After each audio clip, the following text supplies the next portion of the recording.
Shri Harikrishna Heights येथे अत्यंत व्याजबी दरात 25 अमेनिटीज आणि प्रशस्त पार्किंग सह 2 आणि 3 BHK रेडी पोझिशन फ्लॅट्स उपलब्ध. बुकिंग साठी संपर्क पार्श्वनाथ प्रोजेक्ट 9090787833.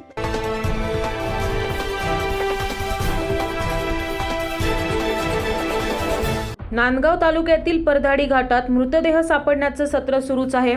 या घाटात कधी जळलेल्या अवस्थेत तर कधी कुजलेल्या अवस्थेत हे मृतदेह सापडत असतात.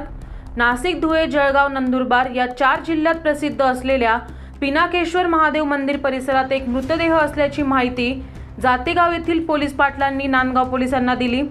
घटनेची माहिती मिळताच नांदगाव पोलिसांनी घटनास्थळी जाऊन पंचनामा केला.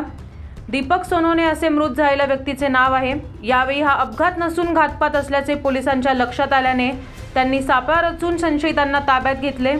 रमेश लोखंडे, साईनाथ सोनवणे, लखन सोनवणे, नितीन मोरे, पल्लवी सोनवणे, अनिता मोरे असे ताब्यात घेतलेल्या संशयितांची नावे आहेत. पोलिसांनी त्यांची कसून चौकशी केली असता त्यांनी गुन्ह्याची कबुली दिली आहे. या घरातील 3 आरोपितांनी बाहेरील 3 आरोपितांना सोबत घेऊन कट रचून पिनाकेश्वर महादेव मंदिर परिसरामध्ये घटना ठिकाणी मयत व्यक्तीला बोलावून त्याला लाकडाने काठीने मारहाण करून त्याचा खून केलेला आहे.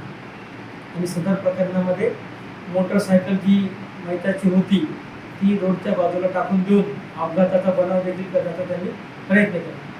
परंतु पोलिसांनी सदर प्रकरणाचे गांभीर्य ओळखून अतिशय तत्परतेने सदर गुन्ह्यामध्ये निष्पन्न 6 आरोपीपैकी 4 आरोपितांना अटक देखील केली आहे. आरोपितांनी गुन्ह्याची कबुली देखील दिली आहे. उर्वरित 2 आरोपितांना सुद्धा आम्ही लवकरच अटक करणार आहोत. सदर प्रकरणाचा तपास पोलीस स्टेशनचे प्रभारी अधिकारी प्रीतम चौधरी यांच्याकडे सध्या देण्यात आला आहे. घटनेचा पुढील तपास नांदगाव पोलीस निरीक्षक प्रीतम चौधरी करत आहे. 9 न्यूज महाराष्ट्रासाठी प्रतिनिधी अनिल धामणे, नांदगाव.